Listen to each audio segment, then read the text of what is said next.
This is breaking news. Breaks my heart to have to say, we did lose an 18-year-old, a brand new young man who just had his whole life ahead of him.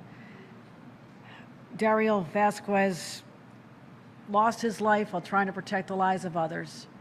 And we've extended our condolences to his family, but I'm sure that's a wound that'll take forever to heal.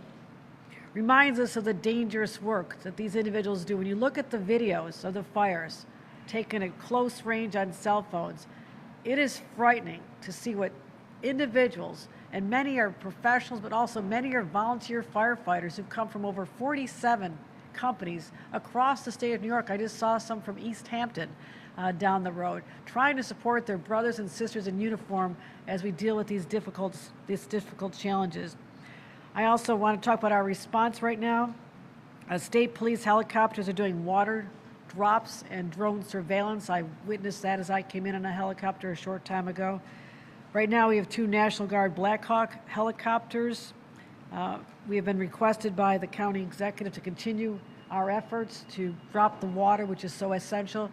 We're bringing in Chinook helicopters, which has greater capacity. We just have to rotate the teams in and out, but we are there till the end. We also have state fire and emergency management coordination, doing an amazing job. DOT heavy equipment is here, as well as I mentioned the local fire departments. We have over 377 heroes, people who left their security of their homes that are on the ground, and 66 of whom are state workers. And again, I've done a lot with our volunteer fire companies over the last couple months, just going out there, talking about how we're trying to invest in their training, trying to encourage more people to join the ranks. It is a family. And when something like this happens, the way they pull together and do everything from feed each other, look out for each other, whether they're in the station hearing their most recent directions and commands, or whether they're out there in a forest that is scorching with fire, hard to breathe. I am so in awe of all of them, and as the governor of this great state, I am forever grateful to all of them. The conditions we're facing are still pretty dire. This is one of the driest Octobers we've had on record. This has been a challenge for us because normally starting in September you see a lot more rainfall, the ground is saturated, and something like this would not have taken hold. We have not received enough rain. We had a little bit of rain over the last 48 hours, but not enough to extinguish the fires, and unfortunately there's no significant rainfall predicted in the immediate forecast. We're actually currently under a drought watch, level 2 of 5 on our drought scale. This requires water conservation, asking all New Yorkers to participate, but not a cause for panic. But it's absolutely critical that New Yorkers avoid any outdoor burning at this time. We've announcing today a statewide burn ban because the threats are too great, and we cannot have our resources directed to smaller fires. We need everybody, all hands on deck, on the major scale fires we have right here. So I'm asking everyone to comply with this until further notice. What that means is completely avoid outdoor burning. Don't leave any campfires, which you should not have campfires in the first place, so don't leave them attended, but don't have them. Exercise extreme caution with outdoor grills and report fires immediately. And again, as I said, start conserving water. Stay alert and monitor your local forecasts and law enforcement alerts. And we're hoping that cooler temperatures and higher humidity will help, but here we are. We'd love to have no wind. The winds are going to reach 25 miles an hour today. And that is just going to create turmoil, chaos, and a lot of uncertainty that we don't need right now. Now we're expecting that traditional weather conditions that we expect this time of year and through the winter should provide some relief from the drought, but we don't know how long this will last. This could be an atypical winter. So again, the conservation efforts we're asking everyone to undertake should continue for months. Again, I want to thank our first responders. I come here in person through floods and tornadoes, and unbelievably this same neighborhood that was affected with the fire had a tornado just this past year. And I want to thank all of them for stepping up and being there as we protect New Yorkers' homes and their lives. It's our number one priority, is keeping New Yorkers safe. With that, I'd like to introduce my incredible partner in government, County Executive Steve Newhouse. But I want to acknowledge, I forgot to acknowledge all the individuals here. When the noise stops, I'll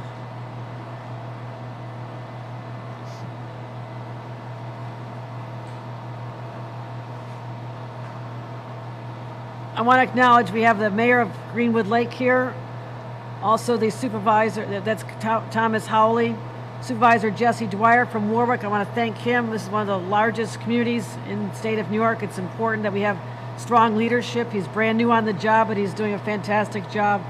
Commissioner Jackie Bray, the head of dishes, our Department of Homeland Security. Randy Simon, our interim commissioner of parks. Major General Ray Shields of the National Guard.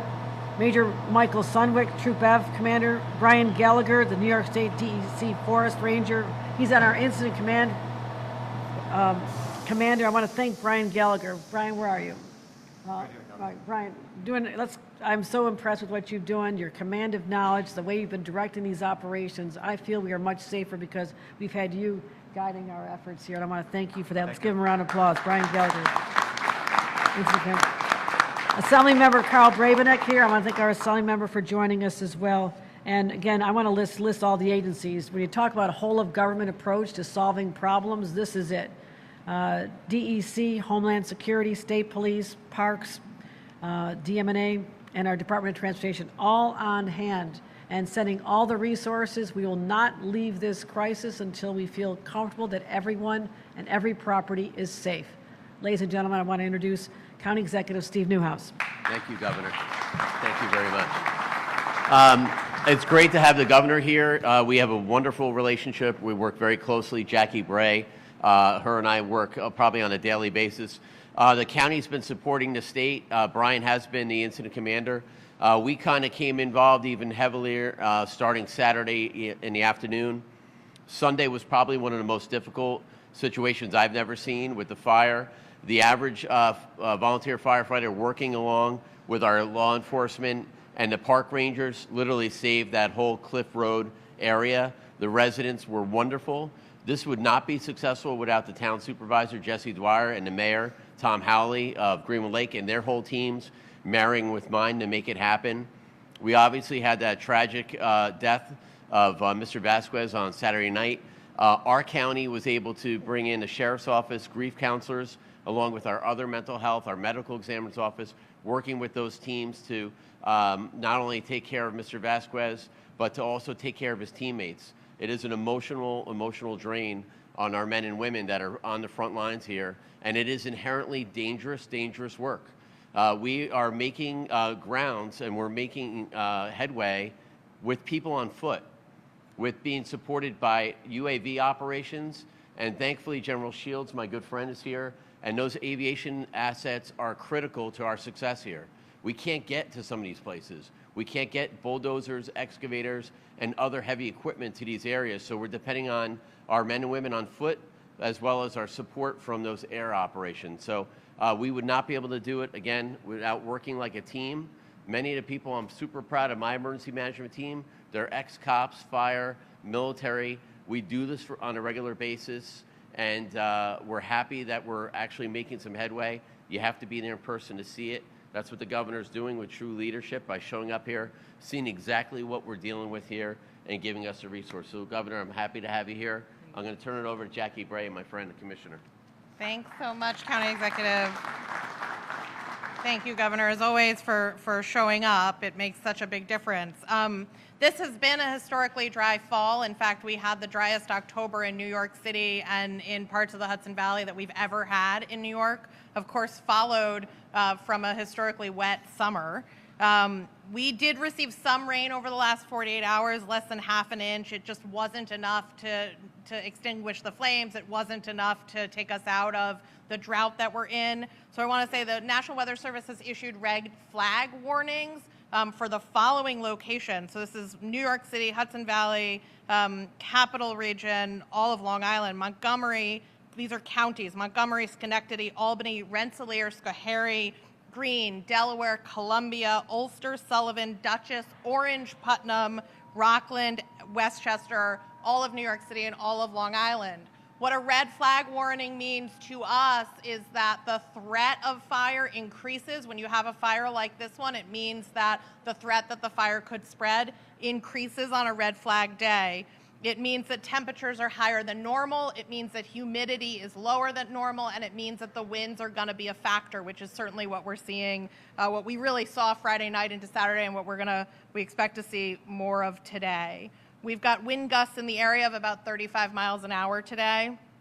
Our temperatures are in the 40s to 50s. That is high for this time of year in this area, and our humidity could dip as low as 35. I want to give New Yorkers directly some safety tips. Number one, as the governor said, she announced a full burn ban in New York State beginning immediately, which means completely avoid outdoor burning. You exercise extreme caution around grills. In New York City, the mayor has suspended the use, has banned the use of any grills in the parks down there. Report fires immediately to local authorities. And some things, as the drought continues to conserve water, do your loads of laundry when the laundry is full, right? Don't do half a load. Wait until your dishwasher is full to run it. These things will really make a difference. Put off washing your car, put off watering the lawn, take shorter showers, turn off the faucets when we're brushing our teeth. We know how to do some of these things. I also just want to give a little bit more depth on the burn ban. So while outside of New York City, barbecue grills, maple sugar arches, that sort of outdoor cooking advice, this does not apply to those, but obviously we need New Yorkers to be careful with those. Campfires that are less than 3 feet in height are permitted, but we need you to have whatever you need to put that fire out immediately on hand, whether that's a fire blanket, sufficient water, that type of stuff. The on-site burning of agriculture waste continues to be permitted. You know, the regular fire training and that type of stuff continues to be permitted. We will not be taking this restriction lightly, and we will be out enforcing the burn ban across the state. To give a little bit of context, the governor gave some. On an average year in New York State, we have about 1,400 of acres that burn. In the last 3 days, this fire alone has burnt 2,700 acres, and just a second fire has burnt 700 acres. And so we are well above normal. And with that, I'll just thank the first responders. Appreciate everyone, and then questions, right? All right, we're going to do on-topic questions only. If anybody has one. Yes, right there in the back, Weather Channel. Governor Justin Mike, Weather Channel. I understand climate change is a change in the extremes. Hots are hotter, colds get colder, droughts last longer. What can the state do now, or is it doing now, and looking down into the future? What can the state be doing, a whole government approach, to combat those extremes? Well, part of it is making sure that our local county governments that are on the front lines of these wars have the resources they need. So we've been directly partnering with them to make sure that we're identifying the vulnerable spots, how we can help build resiliency. For example, on Long Island, we had a 1,000-year flooding event. Well, when we rebuild in Highland Falls that was devastated here in the Hudson Valley, 1,000-year flooding events. You know, we make sure we're not building back to the way it was. We're giving them the money for infrastructure to build the roads higher. And when you rebuild a home, you build the home higher if you're on a creek bed. So, and strengthening the culverts that have been compromised. And so it's all about, much of it is infrastructure. And those are high costs for local governments. That's why the state is stepping up to assist, as well as emergency preparedness, constant training from the state with our local government partners, so they're aware of the latest technologies and ideas that we have to protect people once the event starts. So we are looking at it from every aspect, preventative, but also during the crisis, how you manage it. Again, a few years ago, we would not be employing drone technology to show us the hot spots that we can respond to, get the helicopters with the water there, start dropping before and saturating the land around it before the fire can spread. So we're taking advantage of all technologies as well, and training. So if there's other ideas, we're always open to them. We want to make sure that New York State is first in the nation in terms of protecting our citizens. Again, the neighborhood we just left saw the fire. That had been hit by a tornado not long ago. Think about that, a tornado and a fire. Hurricanes have come here, massive flooding. Now we have droughts, record snow. New York State had the highest snowfall just a couple years ago, 7 feet of snow where I come from in Buffalo. So I know about weather.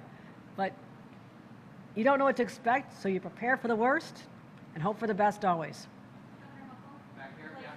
Blake Bowman, News 12. I know that exhaustion in terms of our first responders could be a concern here. This has gone on for so many days. You've, thankfully given us a lot of resources here in Orange County, but can you talk a little bit about that, about how, exhaustion might be coming into play right now? That's very true for our leadership team, but also those who are actually out there in harm's way. That's why we have 12-hour shifts, and I'm so grateful that we have fire companies from all over the state of New York that are rotating in to give them a break, because you want to make sure you're at your best when you're out there, so your mind is sharp, you can make the decisions in a split second, because it could be a matter of life or death. So we're well aware of the dangers of exhaustion, and that's why we have a respite area. We have places that people can recharge, get some food, take a break, and have someone else go in their place for the duration of a shift. So is there anything else to add to that? Yeah. The governor activated the Fire Operations Center over the weekend. The Fire Operations Center coordinates mutual aid centrally, and so it's the state's responsible for making sure that there are fire companies from around the state that are showing up. And that's been very successful over the last couple days, and we'll keep pulling. If we've got to pull from Niagara, we'll pull from Niagara to make sure that they've got the resources here.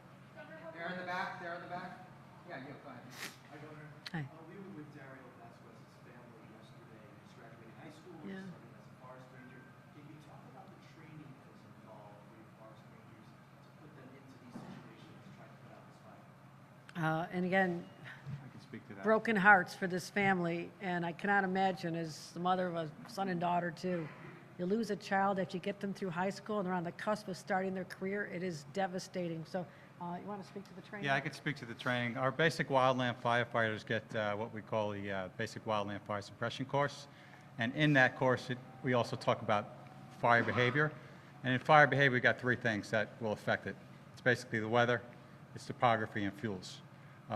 That class is 40 hours long. It's 32 hours in a classroom setting, and then a full day of working operations, learning the hand tools, learning how to pump water, and more importantly, identifying all the risks that are out there and how to mitigate those risks so we keep ourselves in a dangerous situation as safe as we can while still protecting lives and property. Daryl had that training? I will have to go to Parks on that. Yeah, Commissioner. Yeah, my name is Brian Gallagher. I'm a state forest ranger with the New York State Department of Environmental Conservation. Randy Simon, State Parks Commissioner. Daryl was a park aide. He was clearing brush, flammable materials, creating the fire line. He wasn't out there fighting the fire per se, but he was creating the fire line to prep, to start to delineate the line to protect the communities around him. And no matter what the job is out there, these are dangerous jobs. And Daryl was as committed and courageous as the men and women out there on the fire line today, those in the command center. And truly our hearts are out to his family. And I just want to thank County Exec for the peer counseling services that you provided our staff, and our Parks peer counseling services were also in the car within hours to meet with the teams who are still dealing with this tragedy themselves. Was this an accident, someone cutting a tree, and the tree accidentally fell on Mr. Vasquez? It's still under investigation, so we're looking at all the circumstances. So we don't have all the details just yet, but we're drilling in as deeply as we can on this one. All right, Gannett over here, last one. Alexandra Rivera with Bureau News, Lopez. You mentioned about high winds today. We are about 18 to 20 miles away from Rockland County. How concerned are you about the spread of the fire to Rockland County or to any of the other surrounding counties? Well, this is constantly being monitored by air surveillance. I just came from the command center where they have all kinds of monitors, large screens, and on the computers to identify the wind shifts, the vulnerable communities. Much of this area is remote, and it's hard to access by vehicles, but also there's not homes or property there. So that's important as well to know that the larger population areas are not in danger from this. But Commissioner, can you talk about the weather? Brian, You want to talk about Rockland? Yeah, so right now, with this particular fire that we have really strong winds out of the northwest right now. So this fire is going to move to the north, to the southeast, right? The community of Tuxedo right now we have some black fairly close to it. And that's where we have a glut of resources right now, monitoring to make sure that the fire is inside the control lines that we established 2 days ago. And they'll stay there until these high winds events dissipate, which will be tomorrow. And tomorrow, it's just a matter of patrolling those same areas to make sure those communities have a presence with law enforcement as well as fire resources. All right. All right, last one, you division back here. That's really last one.